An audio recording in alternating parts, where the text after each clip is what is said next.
好，嚟到呢度嘅位置，將軍山景區啦，咁啊有入閘位嘅，咁啊要買飛，咁啊大人就30蚊，小朋友呢就係呢個15蚊半票，係啦，咁啊而家就買飛入去，同大家睇睇呢個情況啦。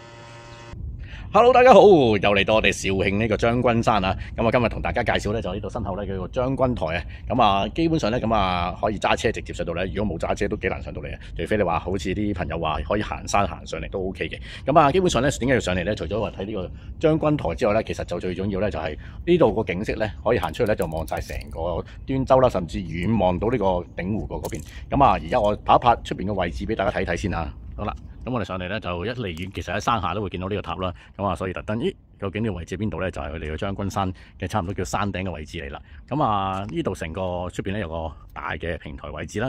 嗰邊有間佛系嘅休閒吧，轉頭擺埋俾大家睇睇。咁啊，呢個位置都幾舒服喎。就算我今日而家1點鐘啊，講緊都唔係好曬。咁啊，情侶咧直頭可以喺個位置咧行上高咧，最頂嘅位置咧可以望晒下邊成個七星岩嘅位置。咁我而家行出去俾大家睇睇先。呢度。好，上到嚟上高呢個情侶嘅影相位置啦，咁啊基本上你見到後邊啊身後邊可以望晒身邊成個端州，連埋呢度嘅七星岩。咁啊如果想睇鼎湖新區就呢一邊啦，去到最遠東邊嗰邊就係鼎湖新區啦。咁啊等我自己到呢個位置拍翻張合照啊，冇合照得自己一個，係啦，影咗合照先。好，而家上呢個將軍台俾大家睇睇啦，左右都有啦。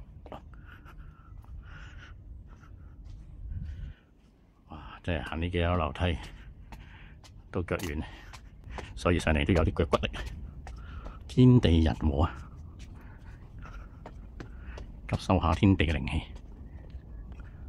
呢個叫做觀星樓，側邊都有啲壁畫雕刻嚟嘅。呢一張就係龍嘅雕刻。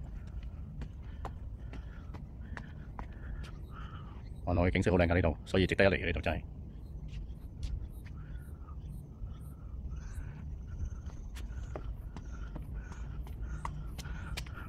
天地人和啊，門對西江日新光，樓觀端州月明輝啊，影得上線係啦。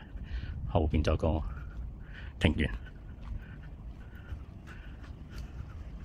小橋流水，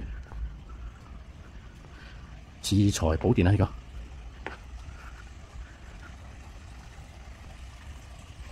呢邊就忠義軒，中間就係恃財寶殿。右手邊咧，呢個就係叫做好運閣，係啦，行咗上嚟，行翻個好運啦。跟住上得嚟嘅最緊要咧，就好似呢間呢個塔咁講啦。臨走嘅時候，步步高升啊！咁啊，得山水清氣，極天地大觀啊！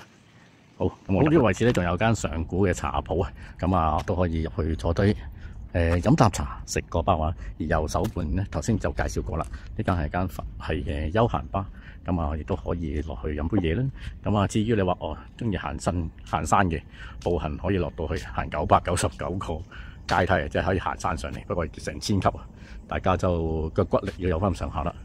呢條路，哇！我見到我都係揸翻車，有隻貓仔好瘦噶。跟住呢個就係個休閒吧啦，佛系休閒吧，而家應該未開啦，要夜少少啦，係啦。望出去就係呢邊就鼎湖區啦。嚟到將軍山嘅山腳啦，咁啊，其實呢度咧仲有個叫做中油房車基地啊，基本上露營車嘅。咁啊，如果大家中意係露營嘅方式嘅，就亦都可以過嚟呢邊啦。呢個叫做肇慶中油國際房車露營景區啊。係啦，大家就可以嚟呢度睇睇啦。咁啊，個位置咧就係呢個叫做北嶺2路啊。